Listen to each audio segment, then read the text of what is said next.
हरे कृष्णा। आप सभी का दिन शुभ और मंगलमय हो।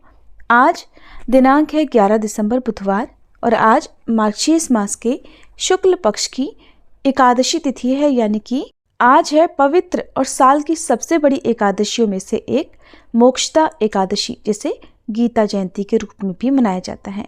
एकादशी तिथि आज सुबह 3:44 से प्रारंभ होकर मध्यरात्रि में 1:09 पर समाप्त होगी। एकादशी के बारे में हमारे चैनल पर पहले से ही वीडियो अपलोडेड है, आप उन वीडियोस को जरूर देखिएगा। आज सुनिए मार्गशीर्ष मास महात्म्य का 26वां अध्याय।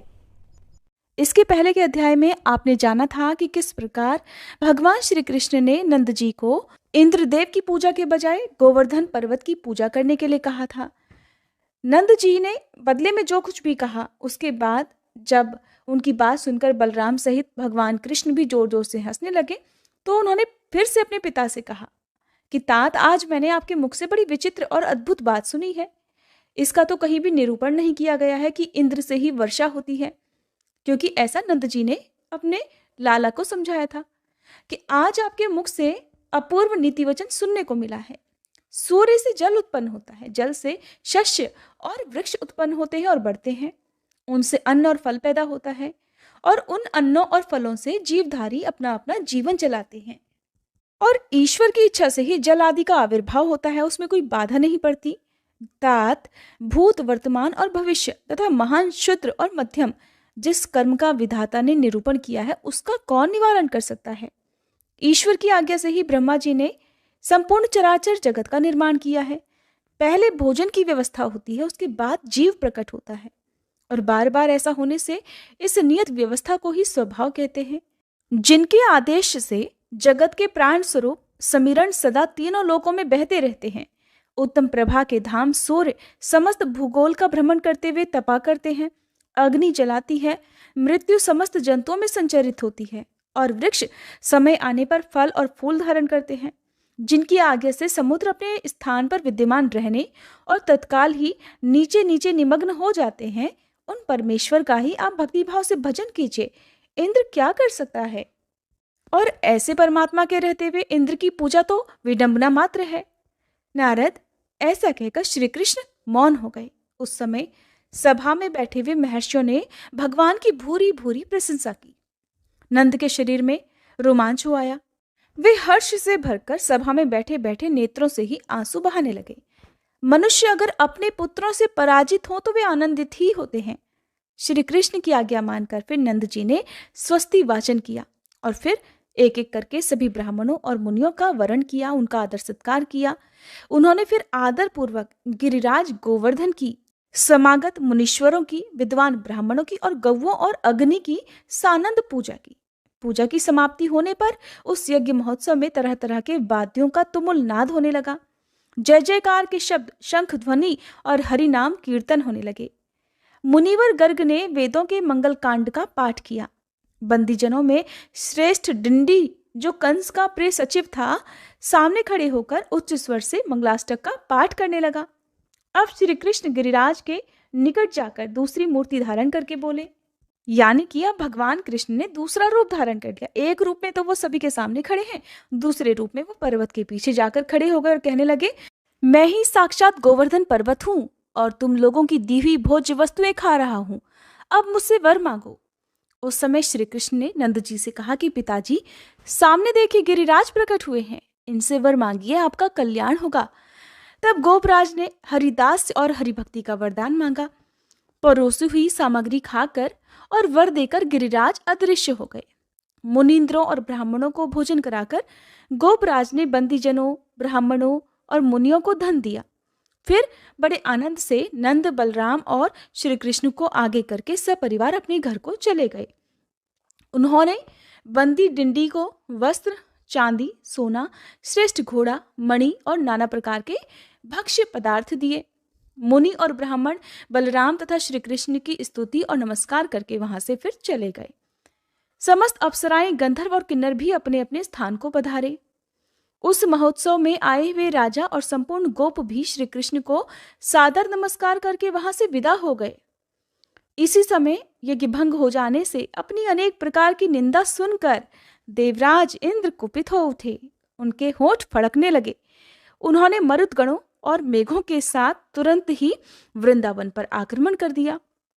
फिर युद्ध शास्त्रों में निपुण समस्त देवता भी हाथों में अस्त्र शस्त्र लिए क्रोधपूर्वक रथ पर आरूढ़ होकर उनके पीछे पीछे गए। हवा की सनसनाहट, बादलों की गड़गड़ाहट और सेना की भयंकर गर्जना से सारा नगर कांप उठा। नंद जी को भी बड़ा भय हुआ, परंतु वे नीति में निपुण थे, इसलिए अपनी पत्नी और सेवक गणों को पुकारकर निर्जन स्थान में जाकर शोक से कातर होकर बोले। नंद जी ने कहा, हे यशोदे, हे रोहिणी, इधर आओ और मेरी बात सुनो। तुम लोग बलराम और श्री कृष्ण को ब्रज से दूर ले जाओ। भय से व्याकुल बालक बालिकाएं और स्त्रियां भी यहाँ से दूर चली जाएं। केवल बलवान गोप ही मेरे पास ठहरे, फिर हम लोग इस प्राण संकट से निकलने का प्रयास करेंगे। ऐसा कहकर गोप प्रवर नंद जी ने भयभीत हुए श्री हरि का स्मरण किया। उनके दोनों हाथ जुड़ गए, भक्ति से उनका मस्तक झुक गया और वे काण्व शाखा में कहे गए स्तोत्र द्वारा श्री शचीपति इंद्र की स्तुति करने लगे।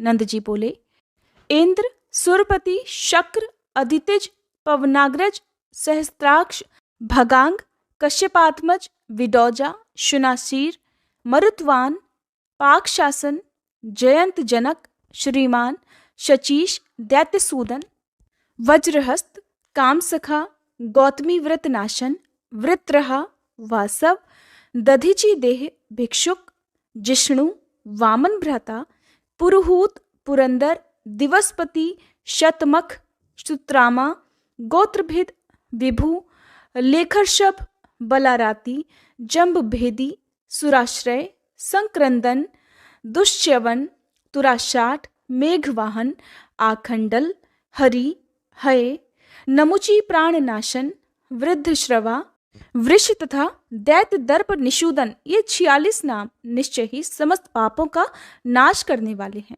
जो मनुष्य कौथुमी शाखा में कहे गए इस स्तोत्र का प्रतिदिन पाठ करता है, उसकी बड़ी से बड़ी विपत्ति में देवराज इंद्र वज्र हाथ में लेकर रक्षा करते हैं। उसे अतिवृष्टि, शिलावृष्टि और भयंकर वज्रपात से भी कभी भय नहीं होता, क्योंकि स्वयं इंद्र उसकी रक्षा करते हैं। नारद, जिस घर में यह स्तोत्र पढ़ा जाता है और जो पुण्यवान पुरुष इसे जानता है, उसके उस घर पर ना रहने पर भी कभी वज्रपात नहीं होता, अर्थात कभी आकाश से बिजली नहीं गिरती और न कभी ओले या पत्थर ही बरसते हैं। भगवान श्री नारायण कहते हैं कि नंद जी के मुख से इस स्तोत्र को सुनकर मधुसूदन श्री कृष्ण कुपित हो गए। वे ब्रह्म तेज से प्रज्वलित हो रहे थे। उन्होंने अपने पिता से ये नीति की बात कही कि तात, आप तो बड़े डरपोक हैं, किसकी स्तुति कर रहे हैं? कौन है इंद्र? मेरे पास रहकर आप इंद्र का भय छोड़ दीजिए। मैं आधे ही क्षण में उसे लीलापूर्वक भस्म कर डालने में भी समर्थ हूँ। आप गौओं, बछड़ों, बालकों और भयातुर स्त्रियों को गोवर्धन की कंदरा में रखकर निर्भय हो जाइए, बिल्कुल मत डरिए। अपने बच्चे की ये बात सुनकर नंद जी ने प्रसन्नतापूर्वक वैसा ही किया। तब श्री कृष्ण ने उस पर्वत को बाएं हाथ में छाते के डंडे की तरह धारण कर लिया। उसी समय उस नगर में रत्नमय तेज से प्रकाश होने पर भी सहसा अंधकार छा गया। सारा नगर धूल से ढक गया। मुने हवा के साथ बादलों के समूह ने आकर सारे आकाश को घेर लिया और वृंदावन में लगातार अतिवृष्टि होने लगी। पत्थरों की, ओलों की और बिजली की बरसात, अत्यंत भयानक उल्कापात, ये सब के सब गोवर्धन पर्वत का स्पर्श होते ही दूर जा पड़ते थे। मुने असमर्थ पुरुष के उद्यम की तरह इंद्र का वह सारा प्रयास विफल हो गया। वह सब कुछ व्यर्थ होता हुआ देखकर इंद्र उसी क्षण क्रोध से भर गए और फिर उन्होंने दधीची की हड्डियों से बने हुए अपने अमोघ वज्रास्त्र को हाथ में ले लिया। इंद्र को वज्र हाथ में लिए देख मधुसूदन हंसने लगे। उन्होंने इंद्र के हाथ सहित अत्यंत दारुण वज्र को ही स्तंभित कर दिया, अर्थात उसे स्तंभ की तरह स्थिर कर दिया। इतना ही नहीं, उन सर्वव्यापी परमात्मा ने देवगणों सहित मेघ को भी स्तब्ध कर दिया। अब जैसे दीवारों पर पिक्चर्स बनी होती हैं, पेंटिंग बनी होती है, उसी तरह से वो सब के सब बादल भी दीवार में बनी हुई पिक्चर्स की तरह निश्चल भाव से खड़े हो गए। तदंतर श्री कृष्ण ने देवराज इंद्र को जम्भाई के वशीभूत कर दिया। फिर तो उन्हें तत्काल निद्रा भी आ गई। उसी निद्रा में उन्होंने देखा कि वहां का सारा जगत श्री कृष्णमय है। सभी की दो भुजाएं हैं, सबके हाथों में मुरली है और सभी रत्नमय अलंकारों से विभूषित हैं। सबके अंगों पर पीतांबर फहरा रहा है, सभी रत्नमय सिंहासन पर आसीन हैं। सबके प्रसन्न मुख पर मंद मंद मुस्कान की छटा छा रही है और सभी भक्तों पर अनुग्रह करने के लिए व्याकुल दिखाई दे रहे हैं। और उन सबके श्री अंग भी चंदन से चर्चित हैं। समस्त चराचर जगत को इस परम अद्भुत रूप में देखकर वहां इंद्र तत्काल ही मूर्छित हो गए। बहुत पहले पूर्व काल में गुरु ने उन्हें जिस मंत्र का उपदेश दिया था उसका वे वही जप करने लगे और उस समय उन्होंने हृदय में सहस्त्र कमल पर विराजमान उग्र ज्योति पुंज देखा। उस तेजो राशि के अंदर दिव्य रूपधारी अत्यंत मनोहर और नूतन जलधर के समान उत्कृष्ट श्याम सुंदर विग्रह वाले श्री कृष्ण दिखाई दिए। वे उत्तम रत्नों के सार तत्व से बने हुए प्रकाशमान मछली की आकृति के कुंडलों से अलंकृत थे। प्रकाशमान उत्तम कौस्तुभ रत्न से कंठ और वक्ष स्थल जगमगा रहे थे। मणियों से बनी हुई केयूर, कंगन और मंजीर से उनके हाथ पैरों की बड़ी शोभा हो रही थी। अंदर और बाहर एक समान रूप में ही देखकर परमेश्वर श्री कृष्ण का फिर उन्होंने इस प्रकार स्तवन अर्थात स्तुति प्रारंभ की। देवराज इंद्र कहने लगे, जो अविनाशी परब्रह्म ज्योति स्वरूप सनातन गुणातीत निराकार स्वेच्छामय और अनंत हैं, जो भक्तों के ध्यान और आराधना के लिए तरह तरह के रूप धारण करते हैं, युग के अनुसार जिनके श्वेत रक्त पीत और श्याम वर्ण है, सतयुग में जिनका स्वरूप शुक्ल तेजोमय है और उस युग में जो सत्य स्वरूप है, त्रेता में जिनकी अंग कांति कुमकुम के समान लाल है और जो ब्रह्म तेज से जाजल्वमान रहते हैं, द्वापर में जो पीत कांति धारण करके पीतांबर से सुशोभित होते हैं, कलयुग में कृष्ण वर्ण होकर कृष्ण नाम धारण करते हैं। इन सब रूपों में जो एक ही परिपूर्णतम परमात्मा है, जिनका श्री विग्रह नूतन जलधर के समान अत्यंत श्याम और सुंदर है, उन नंद नंदन यशोदा कुमार भगवान गोविंद की मैं वंदना करता हूँ, जो गोपियों का चित्त चुराते हैं और राधा के लिए प्राणों से भी अधिक प्रिय हैं, जो कौतूहलवश विनोद के लिए मुरली की ध्वनि का विस्तार करते रहते हैं, जिनके रूप की कहीं तुलना नहीं है, जो रत्नमय आभूषणों से विभूषित होकर कोटि कोटि कंदर्पों का सौंदर्य धारण करते हैं, उन शांत स्वरूप परमेश्वर को मैं प्रणाम करता हूँ। जो वृंदावन में कहीं राधा के पास क्रीड़ा करते हैं, कहीं निर्जन स्थान में राधा के वक्ष स्थल पर विराजमान होते हैं, कहीं राधा के साथ जल क्रीड़ा करते हैं, कहीं वन में राधिका के केश कलापों की चोटी गूंथते हैं, कहीं राधिका के चरणों में महावर लगाते हैं, कहीं राधिका के चबाए हुए तांबूल को बड़े प्रेम से ग्रहण करते हैं, कहीं बाके नेत्रों से देखती हुई राधा को स्वयं निहारते हैं, कहीं फूलों की माला तैयार करके राधिका को अर्पित करते हैं, कहीं राधा के साथ रास मंडल में जाते हैं, कहीं राधा की दी हुई माला को अपने कंठ में धारण करते हैं, कहीं गोपियों के साथ विहार करते हैं, कहीं राधा को साथ लेकर चल देते हैं और कहीं उन्हें भी छोड़कर चले जाते हैं। जिन्होंने कहीं ब्राह्मण पत्नियों के दिए हुए अन्न का भोजन किया है और कहीं बालकों के साथ ताड़ का फल खाया है, जो कहीं आनंद पूर्वक गोप किशोरियों के मन को चुरा लेते हैं, कहीं ग्वाल बालों के साथ दूर गई गौओं को आवाज देकर बुलाते हैं, जिन्होंने कहीं कालिया नाग के मस्तक पर अपने चरण कमलों को रखा है और जो कहीं मौज में आकर आनंद विनोद के लिए मुरली की तान छेड़ते हैं और कहीं ग्वाल बालों के साथ मधुर गीत गाते हैं, उन परमात्मा श्री कृष्ण को मैं प्रणाम करता हूँ। इस स्तवराज से स्तुति करके देवराज इंद्र ने श्री कृष्ण को भय से प्रणाम किया। पूर्व काल में वृत्रासुर के साथ युद्ध करते समय गुरु बृहस्पति ने इंद्र को यह स्तोत्र दिया था। सबसे पहले श्री कृष्ण ने तपस्वी ब्रह्मा जी को कृपा पूर्वक एकादशाक्षर मंत्र और सब लक्षणों से युक्त कवच और ये स्तोत्र दिया था। फिर ब्रह्मा जी ने पुष्कर में कुमार को, कुमार ने अंगिरा को और अंगिरा ने बृहस्पति जी को इसका उपदेश किया था। इंद्र द्वारा किए गए इस स्तोत्र का जो भी प्रतिदिन भक्ति पूर्वक पाठ करता है, वो इस लोक में श्री कृष्ण की सुदृढ़ भक्ति और अंत में निश्चय ही उनका दास से सुख प्राप्त कर लेता है। जन्म, मृत्यु, जरा, व्याधि और शोक से मुक्ति पा लेता है और स्वप्न में भी कभी यमदूत और यमलोक को नहीं देखता। भगवान नारायण कहते हैं, इंद्र का वचन सुनकर भगवान लक्ष्मी निवास प्रसन्न हो गए और उन्होंने प्रेम पूर्वक उन्हें वरदान देकर उस पर्वत को वहां स्थापित कर दिया। श्री कृष्ण को प्रणाम करके इंद्र अपने गणों के साथ चले गए। फिर गुफा में छुपे हुए लोग वहां से निकलकर अपने अपने घर को चले गए। उन सब ने श्री कृष्ण को परिपूर्णतम परमात्मा माना। ब्रजवासियों को आगे करके श्री कृष्ण अपने घर को गए। नंद जी के संपूर्ण अंगों में रोमांच हुआ, उनकी नेत्रों में भक्ति के आंसू भर आए और उन्होंने सनातन पूर्ण ब्रह्म स्वरूप अपने उस पुत्र का इस प्रकार स्तवन किया। नंद जी बोले, जो ब्राह्मणों के हितकारी, गौओं और ब्राह्मणों के हितैषी और समस्त संसार का भला करने वाले हैं, उन सच्चिदानंदमय गोविंद देव को बारंबार नमस्कार है।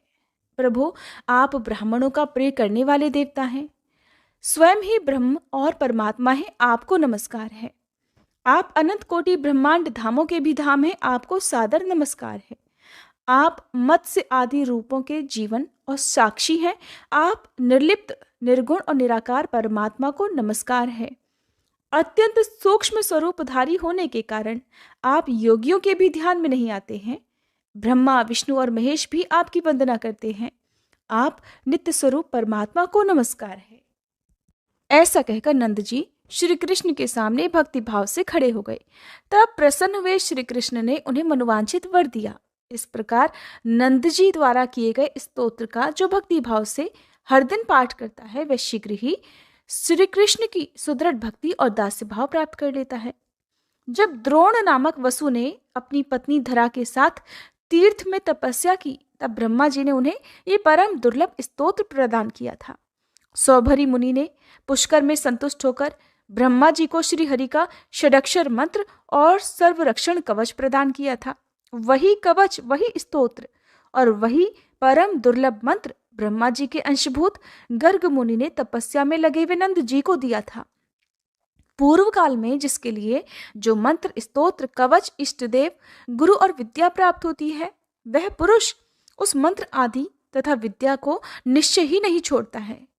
इस प्रकार ये श्री कृष्ण का अद्भुत आख्यान और स्तोत्र कहा गया, जो सुखद, मोक्षप्रद और सब साधनों का सारभूत तथा भवबंधन को छुटकारा दिलाने वाला है। हरे कृष्णा। आज का अध्याय समाप्त हुआ। अब सुने श्री कृष्ण चालीसा पाठ। बंशी शोभित कर मधुर, नील जलद तन श्याम, अरुण अधर जनु बिंबा फल, नयन कमल अभिराम, पूर्ण इंद्र अरविंद मुख, पीतांबर शुभ साज, जय मन मोहन मदन छवि, कृष्ण चंद्र महाराज। जय यदुनंदन, जय जगवंदन, जय वसुदेव देवकी नंदन, जय यशोदासुत नंद दुलारे, जय प्रभु भक्तन के धृग तारे, जय नट नागर नाग नथैया, कृष्ण कन्हैया धेनु चरैया, पुनि नख पर प्रभु गिरिवर धारो, आओ दीनन कष्ट निवारो, वंशी मधुर अधर धरि तेरी, होवे पूर्ण मनोरथ मेरो,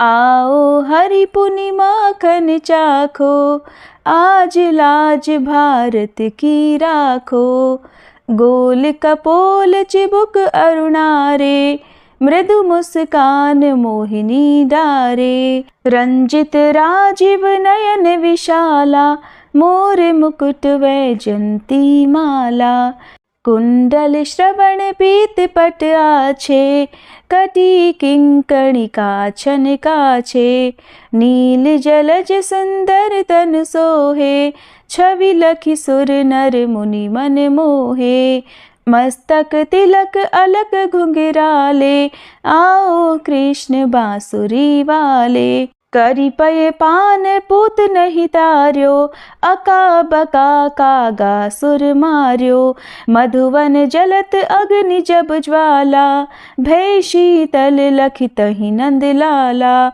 सुरपति जब ब्रज चढ़ियो रिसाई, मसूर धार वारी वर्षाई, लगत लगत ब्रज चहन बहायो, गोवर्धन नखधारी बचायो। लखी यशोदा मन भ्रम अधिकाई, मुख मह 14 भुवन दिखाई। दुष्ट कंस अति उधम मचायो, कोटि कमल जब फूल मंगायो। नाथी काली यही तब तुम लीन्हे, चरण चिन्ह दे निर्भय कीन्हे। करी गोपिन संग रास विलासा, सबकी पूरन करी अभिलाषा। केतिक महा असुर संग हार्यो, कंस ही केस पकड़ दे मार्यो। मात पिता की बंदी छुड़ाई, उगर सेन कह राज दिलाई। मही से मृतक छहु सुत लायो, मातु देव की शोक मिटायो। भौमासुर मुर दैत्य संहारो, लाए 10 सहस कुमारो। दे भी नहीं तृण चीर संहारा, जरा सिंधु राक्षस कह मारा। असुर बकासुर आदिक मार्यो, भक्तन के तब कष्ट निवार्यो। दीन सुदामा के दुख टार्यो, तंदुल 3 मूठ मुख डार्यो। प्रेम के साग विदुर घर मांगे, दुर्योधन के मेवा त्यागे। लखी प्रेम की महिमा भारी, ऐसे श्याम दीन हितकारी। भारत के पारथ रथ हाके, लिए चक्र कर नहीं बल ताके। निज गीता के ज्ञान सुनाए, भक्तन हृदय सुधा वर्षाए। मीरा थी ऐसी मत वाली, विष पी गई बजा कर ताली। राना भेजा सांप पिटारी, शालिग्राम बने बनवारी। निज माया तुम विधि ही दिखायो, उरते संशय सकल मिटायो। तब शत निंदा करी तत्काला, जीवन मुक्त भयो शिशुपाला। जब ही द्रौपदी टेर लगाई, दीनानाथ लाज अब जाई। तुरत ही वसन बने नंदलाला, बढ़े चीर भय अरि मुँह काला। असनाथ के नाथ कन्हैया, डूबत भंवर बचावत नैया। सुंदर दास आस उरधारी, दया दृष्टि की जय बनवारी। नाथ सकल मम कुमति निवारो, क्षमहु बेगी अपराध हमारो।